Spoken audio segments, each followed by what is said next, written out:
Yeah, and in a way, if you can get over the ego part of being wrong, it's actually more fun to have this thing stripped away from you and then be like, now I know this new thing.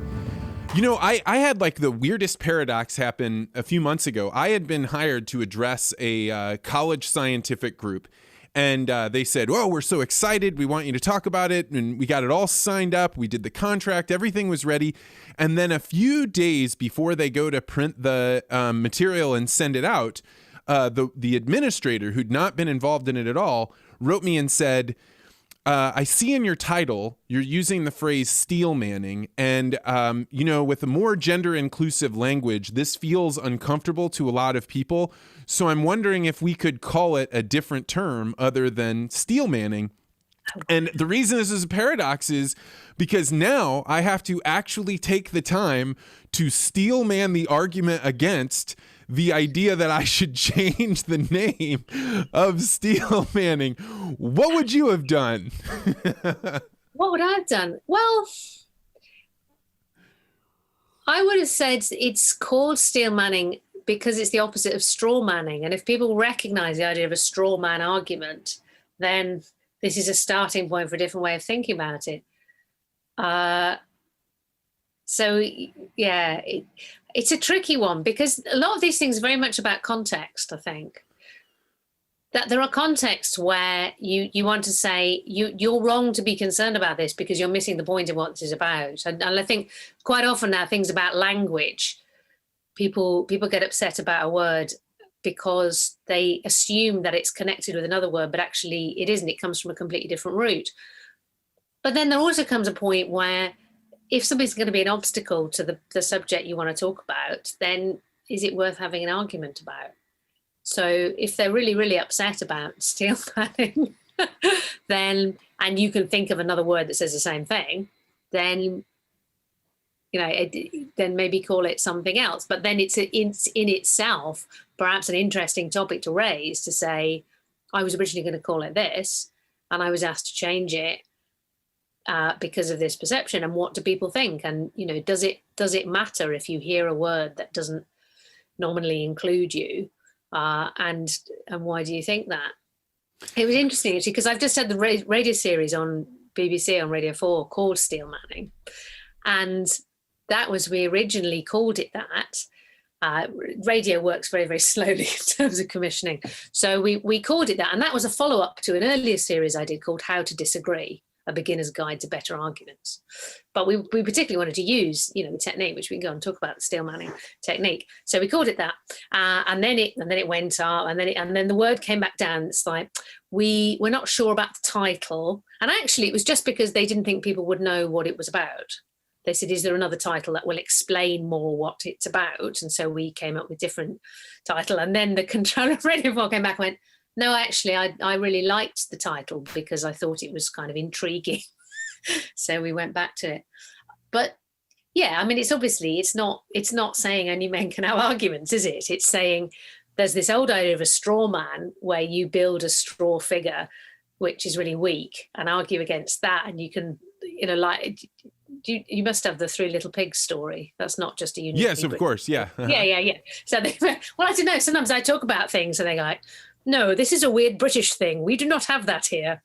So yeah, it's that, isn't it? You build the house of straw, the big bad wolf comes and blows it down. And it's that idea. You build a straw man argument and then you blow it down. Whereas if you build an argument out of steel to argue against, then you know that your argument is strong if you can beat that. So it's nothing to do with the gender of the person arguing.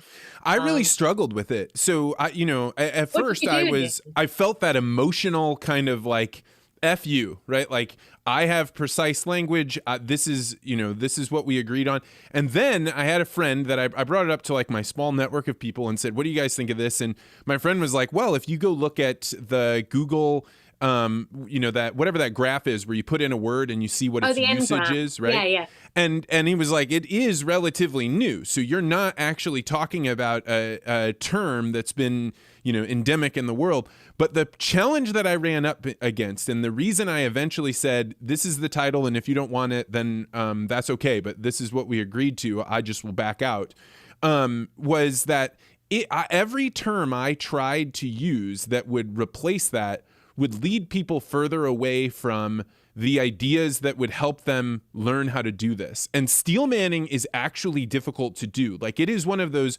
arts, not unlike learning how to do stand-up comedy or not unlike learning how to play an instrument, because at first you understand the concept. I'm going to take the other person's argument and I'm going to make it as strong as I possibly can and then argue against it. But when you get into the nuance of Steelmanning, it takes real practice and you're going to fail. And so if you take an idea and say, but we're going to call it this other thing, then the very thing I've been asked to do, help young people be prepared for a world where they can push back on people that are against the science that they're publishing, then I'm not doing them any favors. So I don't know if I did the right thing, but I definitely hammered on it as hard as I could. Yeah. And did they accept that in the end? Yeah, I think because there was no time left. I don't think I won an intellectual debate, and I think that's why your connection between Steelmanning and comedy is so interesting, because like there's something to do with comedy where you have to be present and you have to be acknowledging what the other side is saying and thinking, but it's got to be in that moment. And so I like when you got into comedy, you couldn't possibly have known it would take you to this world of Steelmanning, right?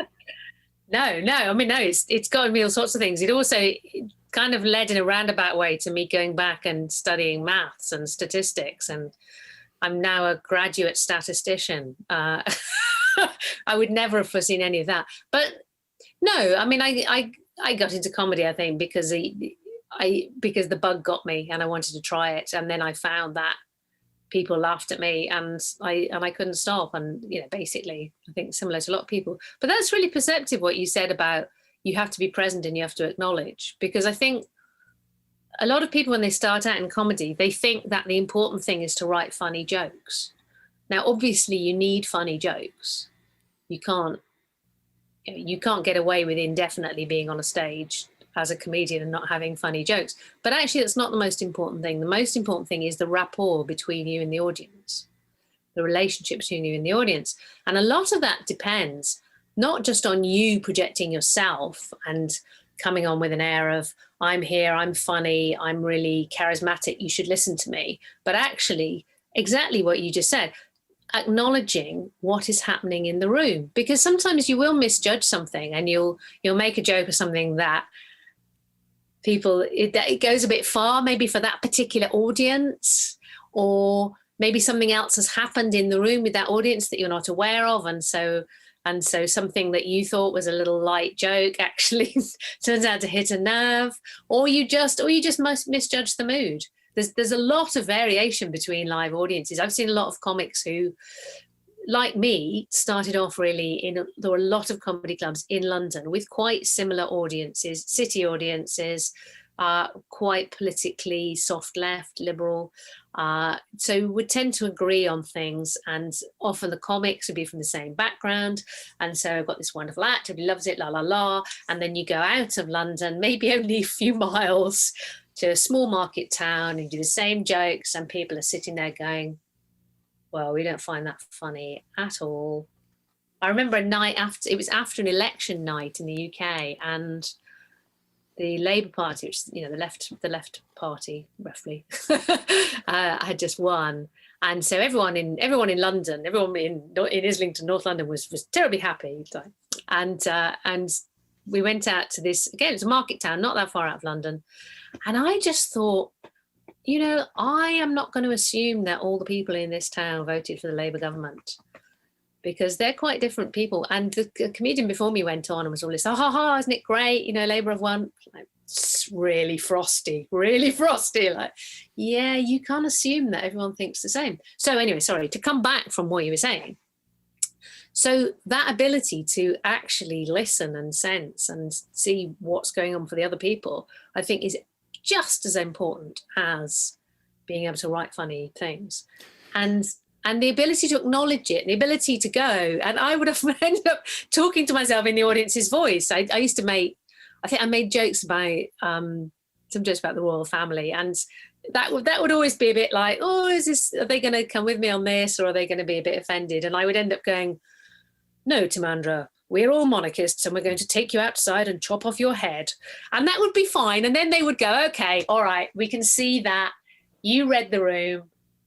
You could see that we didn't agree with you on this. You've acknowledged that. That's fine. We can be friends. Let's move on. But I actually hadn't really consciously thought of that until you said that. But you're absolutely right. I mean, and I think with the Steelmanning and the being present in the moment, like I often say, like, if you are ever in a situation where you notice the other person is raising their voice with you, it's because they're not even aware most of the time that they're doing it, but it's an unconscious thought that thinks, well, if they're not agreeing with me, it must be because they haven't heard me. And therefore I have to get louder. I have to put more emotion. I have to tell them, alert them to the idea that you should be present here.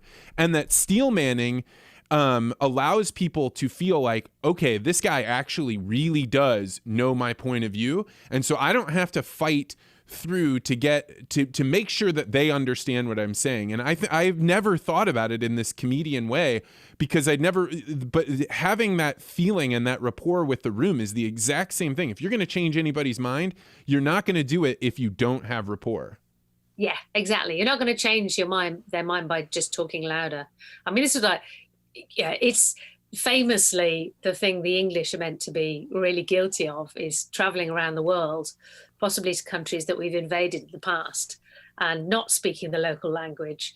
And when people reasonably don't understand us speaking English, we talk slower and louder. I mean, that's a joke. I hope it's not always true, but that is the joke. It's like, they didn't understand me speaking the language which I speak. They don't. I know I shall speak louder and slower, like it's somehow their fault that they don't understand. Yeah, that's really well observed. So when you're doing Steelmanning as a production, right? You're putting together a series.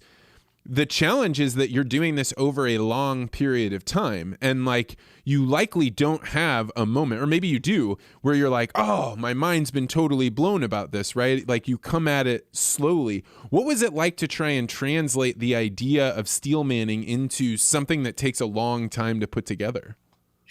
Well, it was partly challenging because each episode was only 14 minutes long, so you had to compress a whole argument, a whole theme into 14 minutes. And obviously we recorded longer and edited down, but even so, it's quite tight. So we played around with different format ideas. And what we ended up with was, the idea is that I would try and steelman things that I thought, as in try and find somebody to disagree with me with the strongest possible arguments against what I thought on 5 different topics. And then but then there would be a kind of a staged process where, first of all, we'd have an initial like sparring match, if you like, where we just kind of get the sense of what are the key points that we disagree on, but then send them away to get their arguments strengthened up even more. And then they come back with their arguments strengthened to try and give me a good hammering intellectually, and then see if I did change my mind, or even at least go, okay, I haven't changed my mind, but I can see that my arguments weren't good enough, so I'm going to have to do better. And what we ended up doing was that we would send them away to be coached by someone who disagreed with them. So it was kind of, we were putting them slightly through the same process. We'd get somebody who agreed more with me than with them to give them, one of them said, like, from behind enemy lines, giving them the insider tips. And that was quite funny. And obviously I didn't hear this at the time because that would have been cheating. So I'd kind of have an initial conversation, send them away to get coaching, which I didn't hear. And then they would come back with the best arguments. And some of them were really honest and said, oh, well, I got that argument off Kevin. He told me that would work. And some of them weren't. And it wasn't until I listened back later, I went, why didn't he use this other argument? Because I would have really found that hard to answer, and he didn't. Thanks for checking out this podcast short. If you like this interview, make sure you hit the like and subscribe button and hit that bell so you always get notified about this podcast. And if you're really interested in conversations like this, you may want to consider joining the Articulate Ventures Network. To find out more, go to network.articulate.ventures.